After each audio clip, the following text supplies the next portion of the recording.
Yes, people, welcome back to Let's Talk Premier League. And there is some big news coming out of Old Trafford today. And the big news is that Gunnar Solskjaer has agreed a brand new deal. Obviously, Ollie's contract is up at the end of next season. A new deal has been agreed. It's going to be worth £30 million. That is what it is being reported. But before we get into all of that, make sure that you have liked the video. You are subscribed to the channel with notifications on. We're 11 away from 100. So make sure that you share it on all your socials. Get as many people in here as possible because we're trying to do the best that we can for you lot, trying to bring the best content we can. But yeah, the stuff in the deal is that obviously Ollie's contract is up at the end of the season. A lot of United fans have been asking for Ollie to get sacked, which I am beyond. I don't understand. I can't comprehend why you'd want to sack Ole Gunnar Solskjaer. Biggest progression that you've had as a United. Um, and yeah, it's not great.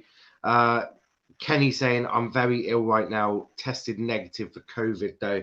Get well soon, Kenny. That is all we'll say. But maybe this will cheer you up. I know you love Ollie, love a bit of Ollie. DC saying I'm in class right now, and Gaming saying I'm not. Look, cheers for tuning in though. It does make it easier and better.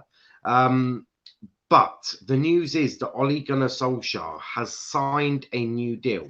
It's going to be apparently a 3-year deal, which is worth £10 million a year, which is an extra 2.5 million on what his contract is now. So clearly the Glazers are very, very happy. Uh, DC saying 11 subs off. Absolutely. Absolutely. Um, Kenny saying, make sure to like. Absolutely. Make sure you have liked the video and you are subscribed. And Harry saying, hope you feel better soon, mate. I had COVID. It's horrible. Hope you don't have it, mate. Yeah, it's not great. It's not great. And big up to DC. So I'll read some of the article. Ole Gunnar Solskjaer was due to be out of contract at the end of next season at Manchester United, but Ed Woodward has sanctioned a new deal despite the Norwegian not winning a trophy yet. Ole Gunnar Solskjaer will be handed a new 30 million deal by Manchester United, even if he fails to win a trophy this season. United are in the quarterfinals of the Europa League and favourites to win it, but Solskjaer's future is not dependent on lifting the trophy. The Old Trafford hierarchy, led by Executive Vice Chairman Ed Woodward, are convinced United remain on the right path under Ole Gunnar Solskjaer. Solskjaer, 48 years old, who has 1 year left on his current deal, is set to be awarded a new 3-year contract, likely to be 2 years plus the option of an extra one. Under the terms of the new deal, Solskjaer is likely to see a salary rise from 7.5 million to 10 million a year to reflect the progress made under him since being put in permanent charge almost 2 years ago to the day. United do not want the distraction of Solskjaer entering the final year of his contract with his future unresolved. So the new deal is likely to be confirmed at the end of the season. Although Solskjaer could end his current full season in charge without winning anything, United currently 12 points better off than they were at this stage last season and on course to finish second. There is belief at the club that the progress made by Solskjaer since taking over from Jose in 2018 has continued this term, with the club expecting to make a credible title charge next season. United gearing up for a big summer in the transfer market to make that title charge a realistic prospect, with the centre forward, centre half, right wing their main priorities when the window opens. Although United lack consistency to make a sustained title challenge this season, there is belief at the club that with some strategic signings this summer, Solskjaer can push for the first Premier League crown since 2013 when Sir Alex Ferguson retired. So let me know what your thoughts on that are. The source is multiple sources, Kenny. It's not just the one. If it was just the one, I wouldn't bother reporting it. But you've got the Mirror, you've got the Evening Standard, you've got ESPN, you've got the Metro. So you've got multiple sources, which suggests to me that it is, to be fair, and that is going to be that's what makes it important. But there is other stuff. There is other stuff. It's not just Ollie signing a new deal. But I'm gonna get to some comments. Kenny saying, to be fair, I do see what Ollie's trying to do. Yeah, it's look, it will take time. Of course, it will take time, but he is slowly getting there. I just don't think he has the ability. What makes you say that, Kenny? What makes you say that? Because the thing is, he's got Fred and McTominay, which under no means are they the best centre midfield partnership in world football, are they? He's got Harry Maguire and Lindelof. He hasn't got a natural right winger, and he's still able to achieve getting into the top four. He's top two. You were top of the league at some point. You mounted somewhat of a title charge. So what makes you say he hasn't got the ability? Because we're an underperforming squad. He's actually done it. He's actually getting there. So I'd love you to let me know what you think about that. If we have time, we will post a link into the chat so you can come and have your say about this as well. Obviously, we do have to be wrapped up fairly quickly because England under 21s, hence why the England shirt is on. England under 21s at 1:45 starting here, kickoff at 2. So we'll be doing that. I'll be joined by Sauls and Dan. Kenny saying love him though. Yeah. I look, I totally agree with that. And DC saying you just gained an extra sub. To be fair, that's absolutely buzzing. 10 more away from that 100. It would be absolutely mega if we can achieve that by the end of the month. That is the target here. It's been an exceptional 5 weeks now. So it is good. Just because of his previous jobs, and he's not done much in his job except top 4.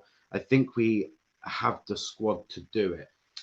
Look, I think there's multiple things with that. You look at Jurgen Klopp, he hadn't really achieved much at Dortmund until obviously he was at Marine or wherever it was, Mainz, that's all, Mainz.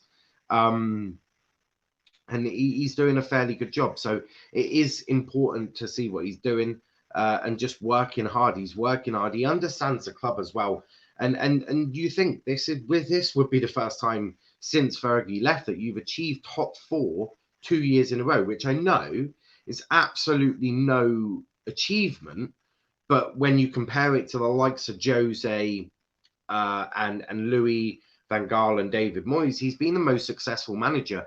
If we're basing it solely on the league, if you want to base it on Premier League, if you want to base it on titles or cups, then yeah, sure, he's probably the third most successful manager.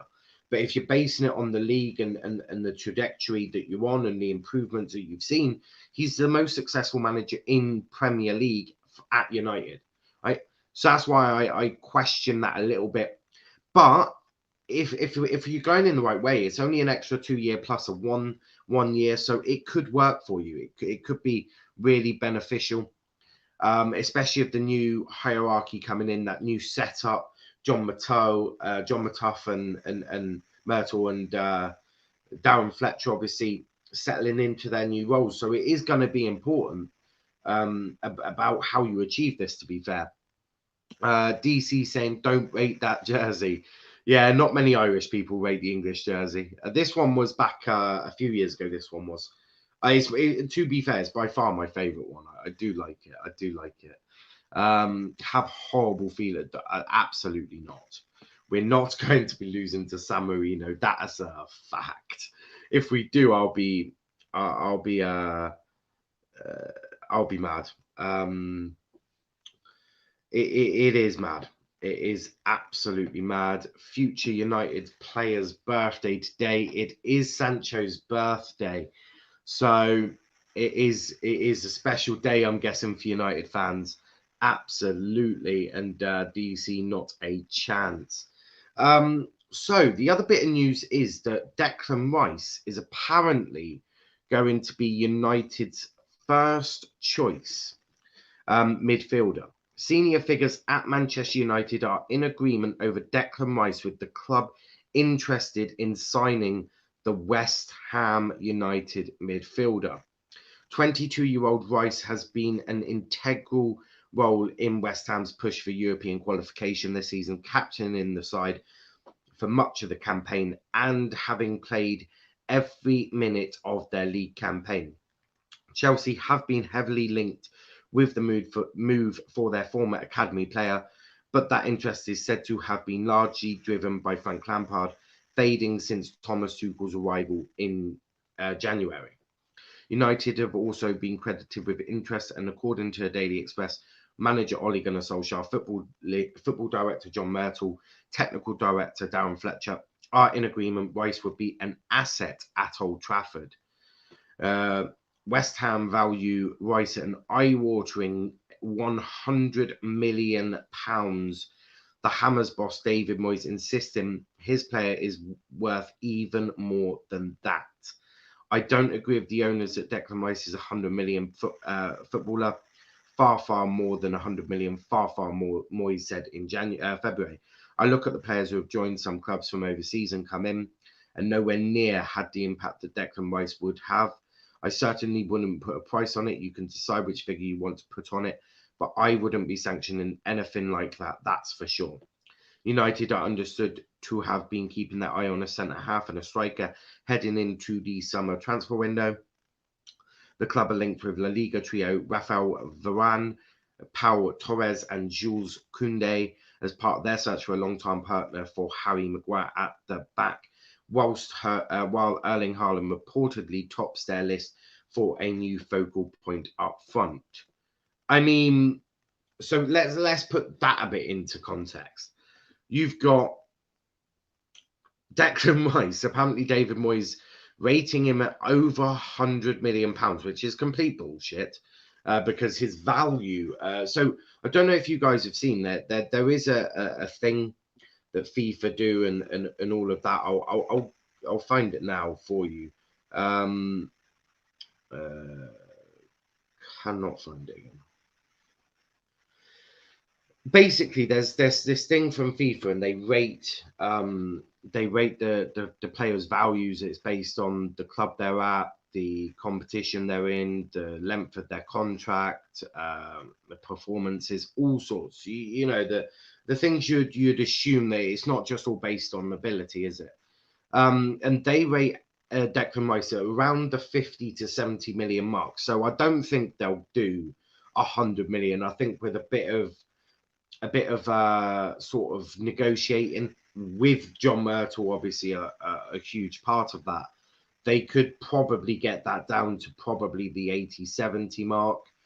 You have to also think there is a bit that could do something here.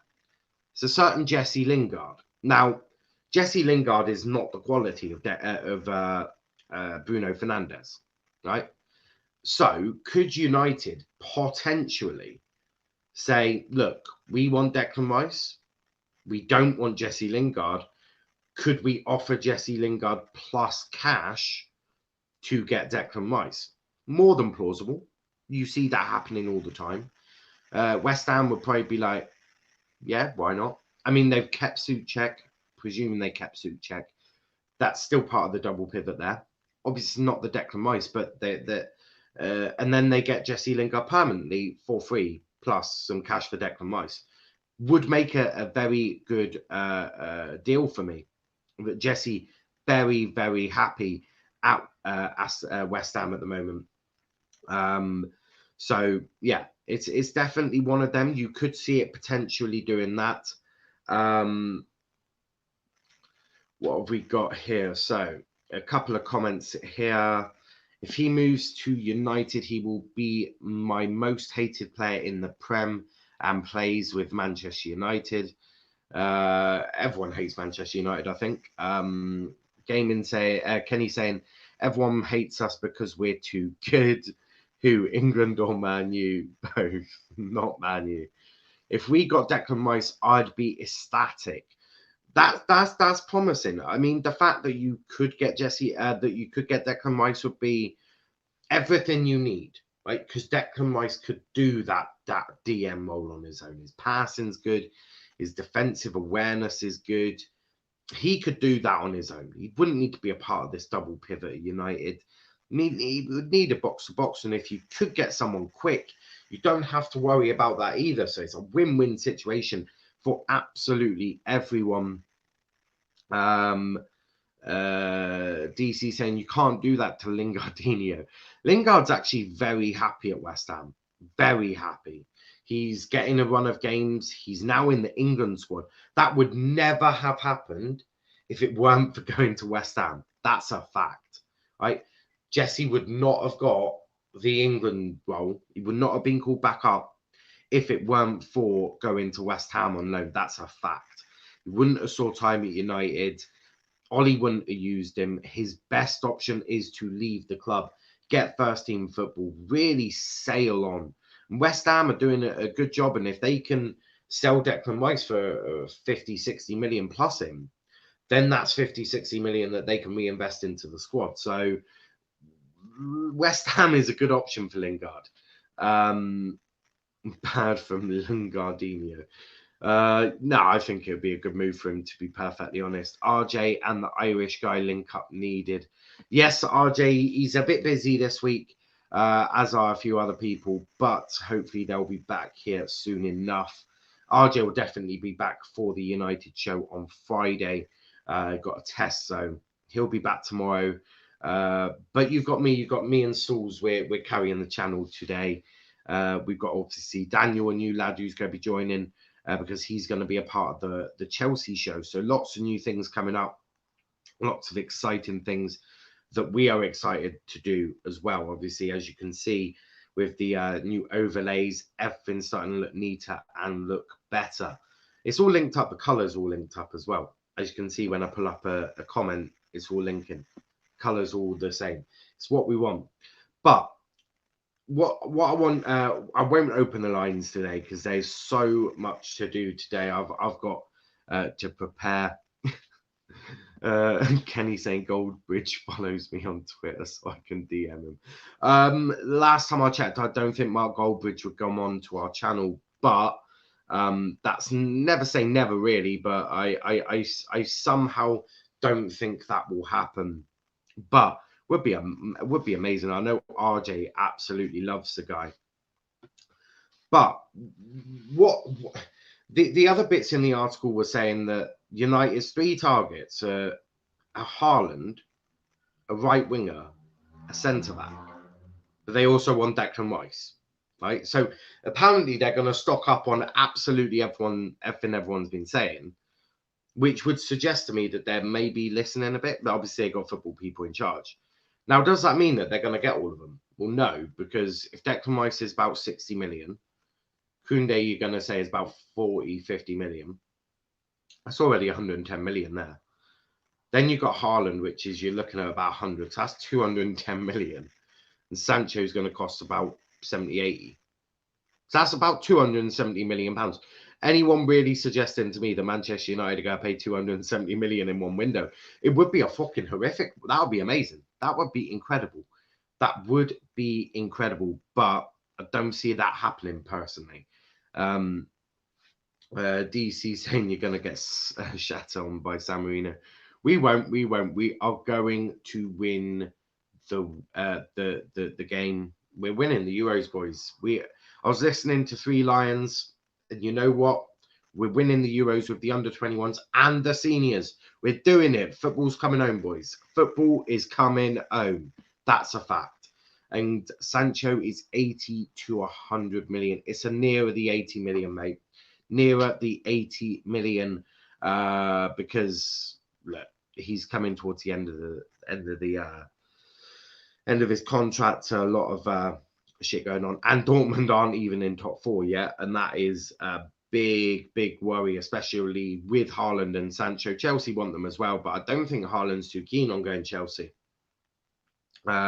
England will lose 1-0 today. Remember this, it's San fucking Marino. We are not losing to San fucking Marino, right? It just won't happen, right? They are shit. When I say they are shit, I mean they're shitter than shit, right? So we're not losing to San Marino. That's a fact. I've watched England enough. I'm old enough. I've seen the shit we've gone through. We're not losing to San Marino. It's a fact. Won't be happening, boys. Will not be happening. Hopefully. Not hopefully. Not hopefully. I know you lost yesterday, DC, but you got Luxembourg at the weekend, so you're going to smash them. Hoping RJ will do a watch along for that. He can host it. Dortmund can't even get fourth with 2 wins. Exactly. So I feel like some of their better players are going to be going, i.e. Sancho and Haaland. They will both be gone. Sancho and Haaland, gone. If they don't get top 4, that's a fact.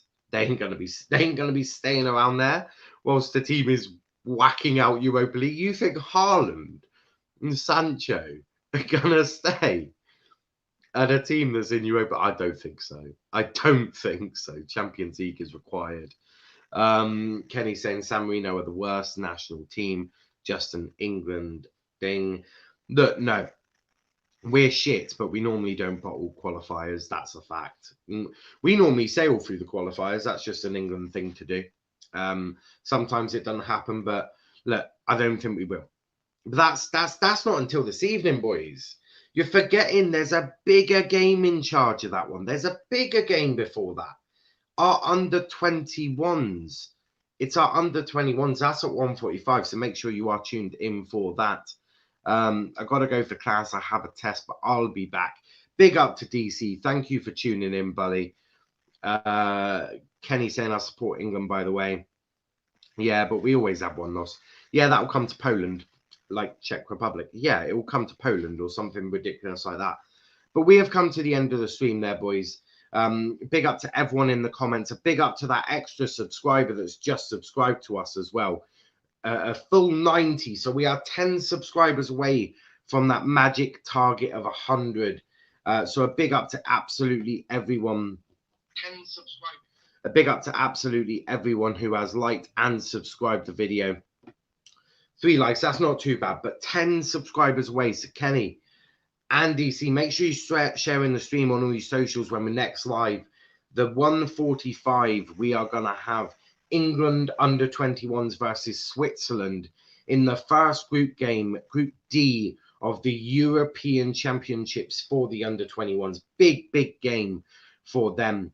So make sure you come and join us whilst we give the young Lions as much support as we possibly can from the state of our own living rooms. They won't be able to hear us, but you know, boys, it's all about that love for the game, isn't it? So we'll be back at 1:45 for that. And then tonight we've got Jeannie, we got Sauls, we got Matt. All will be on tonight for England versus San Marino. Matt will be watching the Northern Ireland game and giving us updates about that, whilst 3 of us are screaming about the 10-goal thriller against San Marino. It's happening, boys. It's happening. A big up to everyone that's watched. Please make sure you share the stream on all your socials. But until next time, thank you for watching, and I'll see you later.